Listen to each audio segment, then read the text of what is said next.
Hello, this is Frank, and today I'm going to show you in this video how we take the original voxel data and create the new level for this reboot. So this is Shamazaar, and as you can see there are tons of little tiles that make the level, and in each tile is stored the height of the surface. So basically it's for each pixel a column of voxel that describes the height of the surface.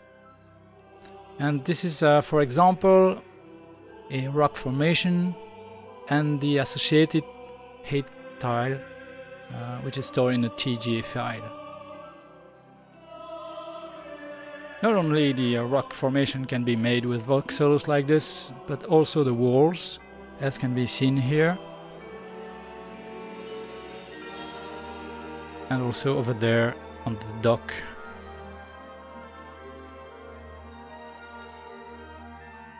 And you can see the height data for all the temples as well. Next we have some additional data for the walls. In order to map textures on those walls we need to have special attributes, special colors, and for each color you have a direction from the world to map the actual texture data onto the wall. Then we have the color. These files are the exact same files as the height, and you can see here the same rock formation again, this time with the color. And you can also see that the shadows are baked into the color they actually painted by hand. Unfortunately, this method creates some stretchings in the vertical slopes, and you cannot create overhangs or stuff like that because there is this convexity constraints due to the height field data for the voxels. Some of the tiles from the temple over here, same thing, just larger collections of tiles for a single object. Then there is this special data, which is basically the type of terrain you're walking on. So there are attributes for the water, for the mud, for the walkable surface or blocking surfaces and so on. Now, how do we take those data and turn them into 3D objects made of polygons for modern engines? First we start with the box, and with the top being tessellated into a grid of 128 by 128 polygons, which is basically the exact same size as the original tiles. And we import the height field onto that grid, and that creates basically the exact same objects as they were originally. So we have now, using polygons, the exact same shapes from the original data set. It's highly unoptimized that way, but it's just a start. You can see some of the larger objects require several tiles, 4 tiles for example for this rock formation. So we need to merge them to create a single object. Then we import those meshes into 3D Code, which is a 3D sculpting application that uses voxels. But this time these are actual 3D voxels. You are really unconstrained in terms of topology. And we do that for all the tiles that you've seen. So we now have them in true voxels. Each of them is in true voxel, and we can start sculpting those, add details, and so on.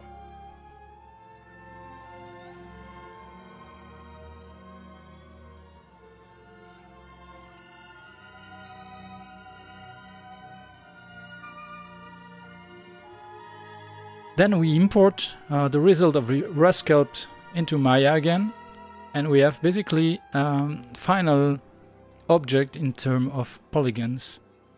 And we do that for all the objects and recreate the original map, but with the entirely newly sculpted objects.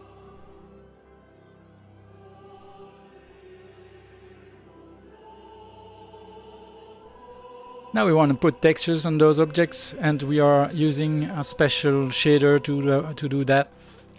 Usually when you put some textures onto an object, you need UVs, which are texture coordinates. In order to map a 2D texture onto a 3D object, you need texture coordinates. And for these special terrain objects, we don't use explicit UV coordinates. It's generated on the fly using various techniques, and we now have a collection of tileable textures, and we can paint using a vertex paint tool different weight to blend between those tileable textures. So for the ground, for instance, you can blend between the grass and the rocks or the sand, and you can see it blends quite nicely, going through the cracks and stuff like that.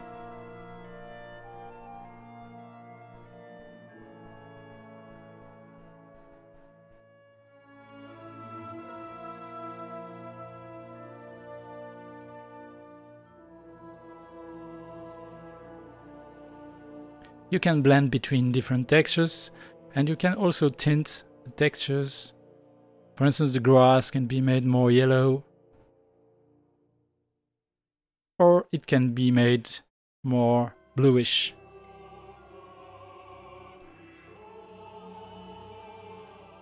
In order to map the rock textures on vertical slopes, let me show you how our triplanar shader works. Basically, you can create any shape, so it can be a shape sculpted and imported from another application, just like we did with the rocks. But let me show you with a simple sphere how it can work with our shader. So if I start sculpting the shape of the sphere, the texture will map automatically. Now if I choose the grass material, as you can see, it will only apply the grass onto the horizontal surfaces.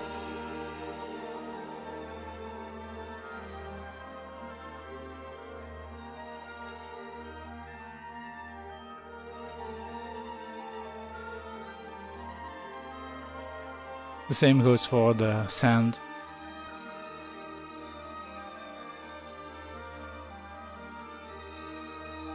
Now if I sculpt more the shape of the object, the grass will apply on the horizontal slopes automatically.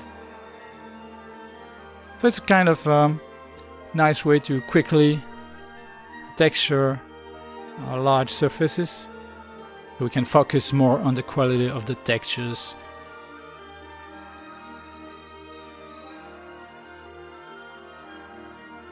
Some of the environment objects cannot be textures using this triplanar method. Sometimes you need actual explicit UVs and create specific textures for a specific object. And it's the case with the little dots over here.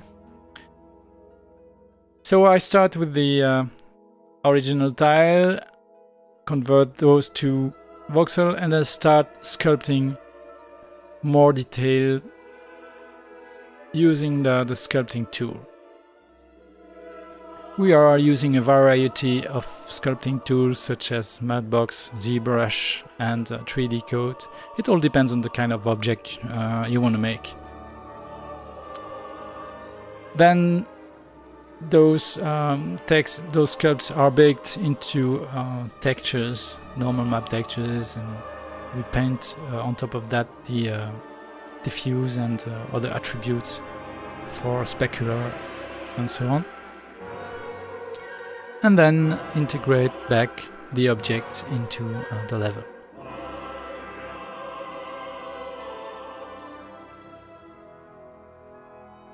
Thanks for your time and talk to you soon.